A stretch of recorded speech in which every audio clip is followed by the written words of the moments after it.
दुर्योधन के मेवा त्यागी साखी उधर पाई सबसे ऊंची है भाई प्रेम मीराबाई નો થાળ છે જેનું ચહેરનું અમૃત કરવા માટે ભગવાન શામળીઓ જેલમાં પ્રગટ થયા હતા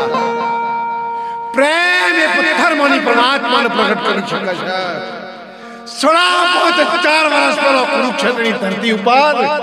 અર્જુનને ગીતાજીનો ઉપદેશ કર્યો તો કોને કાળિયા ઠાકરને કે અર્જુન નિર્ગુણ હોવા છતાં નિર્ગુણ નિરંજન હોવા છતાં મારા ભક્તના પ્રેમના ને ભાવના વશ થઈ સગુણ સાકાર સ્વરૂપ ધારણ કરી અને શબરી જેવા ભક્તોના હું દોરારો ઘોષું સાહેબ એ સરોવર કોઠે શબરી બેઠી જુએ રામની વાત એક દી તો જરૂર આવશે અયોધ્યાથી દેવાજ મીરાબાઈનો થાળ ખાવા માટે આપણે કુડોલ ગામની ધરતી ઉપર મળ્યા હોઈએ ત્યારે અંતરના ભાવથી આપણે ભગવાન શામળિયાને મધરાતે જમાડીશું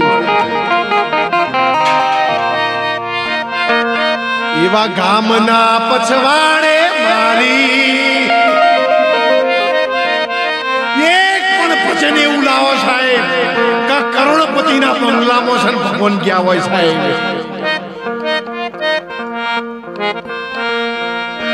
ભગવાન એના ભક્તના ઘરે જાય ગંગા કિનારે છે વિદુરજીની ઝૂંપડી હતી મહાભારતમાં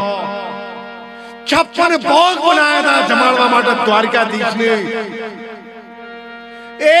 56 ભોગ છોડી અને વિદુરજીની ગંગા કિનારે વિદુરજીની ભાજી ખાવા માટે એ વિદુરજીનો કેળો જમવા માટે વિદુરના ઘેર માનવ દેહમાં રહેલા ભગવાન કૃષ્ણ એ સમય કેવો હશે આંખે દર્શન કરી શકે છે જીભ છે ને ચાખી શકે છે કોને સોંપી છે બધો માધ્યમ ભગવાને જુદો બનાવ્યો છે એ આંખ કેટલી પવિત્ર છે કે માનવ દેહમાં રહેલા ભગવાન કૃષ્ણનું દર્શન સુલભા પત્ની વિદુર પત્ની સુલભાએ કર્યું હશે અને ત્યારે થાળમાં છે